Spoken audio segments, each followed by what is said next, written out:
All right, we're back for that first look video. It's the Pyle Chopper Series PLA-2200. Make sure you check out all my other videos that I did on this amp. This is definitely a budget amp. This thing's only like 61 and some change, I think, is what I paid for this amp, brand new off of Amazon. I don't know, it's kind of a slick looking amp, you know, depending on what your taste is. Anyhow, one of the things that's kind of cool about this amp, I'll be honest with you, check this out. This thing is less than 1.5 inches tall. It is really thin. Most amps are about 2 inches, some 2.5. But anyhow, I really like that part. Anyhow, it's kind of slick looking. It's got like the Maltese, am I saying that right? Crosses, like a half on each side. I don't know. And I guess they're I don't know. It does have a, you know, a little bit of a motorcycle on the box. This is definitely not a weatherproof amp.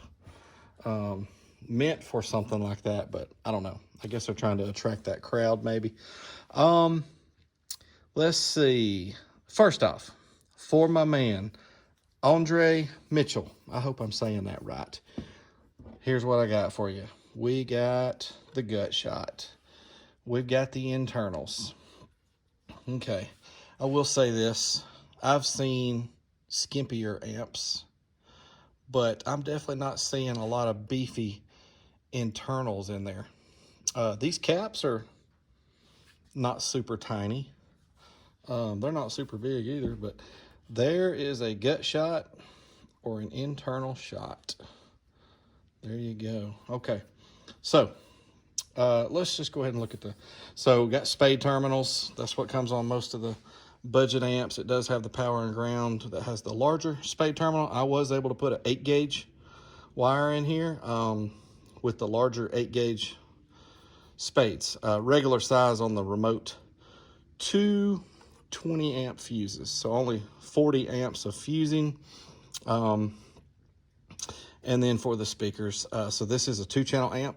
You got the left and the right, and then it shows you how to bridge it. Left positive, right negative to bridge it. That was how I did my testing.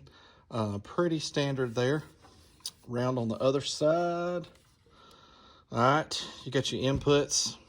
This thing has outputs, so pass through RCAs. I mean, that can be good.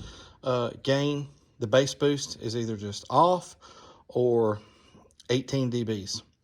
And then the crossover. So this is a full range amp. So the crossover can be set as a high pass, full, or low pass. And then here's the dial for that, and it's from 40 hertz to 250. And then a power and protect light. And that's it. The only light that comes on when you turn this amp on is this one. The logo doesn't light up or anything like that. Pretty basic. No bass knob, no clip light. Here's what's written on the box. You guys can pause this and read it, but I'm not going to read everything. 700 watts by 2 or 1400 watts by 1 bridged. Make sure you check out my dyno videos to see what it actually did. The fusing on this amp would indicate that it would probably do about 400 watts, more or less, with the 40 amps of fusing. Again, make sure you check out my dyno videos to see if we got that much out of it or not. Here's the thing I mentioned in my other videos that I wanted to show y'all. So here's the owner's manual. I'm going to try to get this zoomed in. This is really interesting. So here's what we've got. The 2200. This is for the 2210. But we have the 2200. So check this out. These are at 14.4 volts. We actually was higher than that on our test.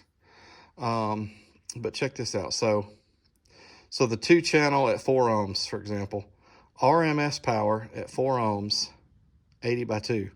But then they've got THD at 4 ohms, 140 by 2. It doesn't say 1% THD, and it doesn't say what kind of RMS test. All of the standard tests that you see on YouTube these days, the certified, the uncertified, the dynamic, those are all RMS tests. So they could have meant a dynamic test here, or a certified, or an uncertified like I do. I don't know. That's odd to me. And you would think that the THD, that maybe they meant 1% THD, which would be certified, and then maybe this RMS would be either uncertified or dynamic. But either way, the THD you would think would be a lower rating than the RMS. But it's like that for the 2 ohms 2-channel as well. So 140 by 2, 220 by 2, max power output 700 by 2, and then there's the 1400 by 1 again as well.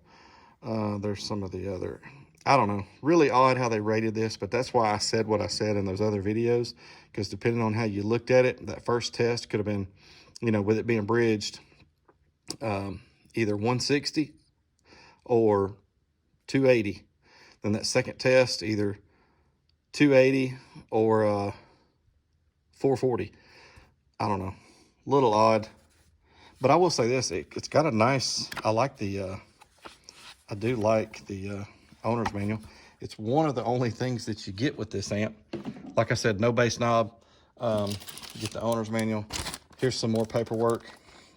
You get 4 screws, no extra fuses or anything like that, and a box that has some foam in it. Anyhow, all right. I think that's really about it. I can't think of what else there is to talk about this amp, but make sure you check out my other videos. I wound up doing about 4 videos on this amp, I think. Check out the one where I put it on a couple of 12s, because I know people always wonder stuff like that. How much power does it take to push a couple subwoofers?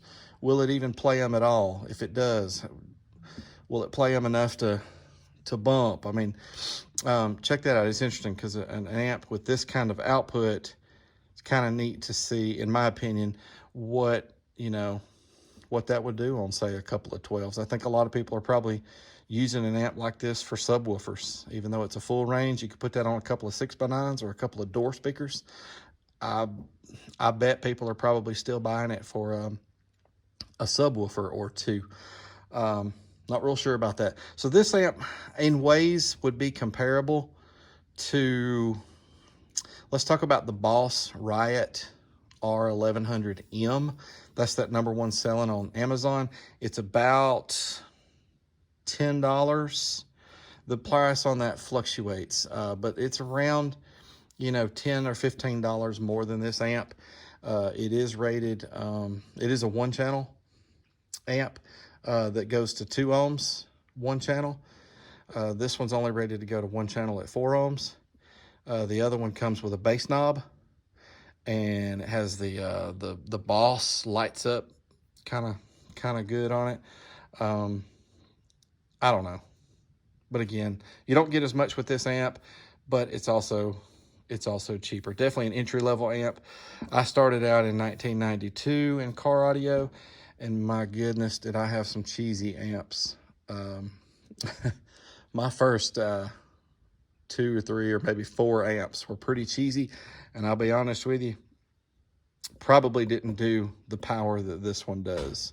So I can't knock on it too much, because I'm always going to have that perspective of the kind of stuff we had back in the day and what that stuff costs. But anyhow, that's it. The Pyle PLA-2200. Thanks for watching.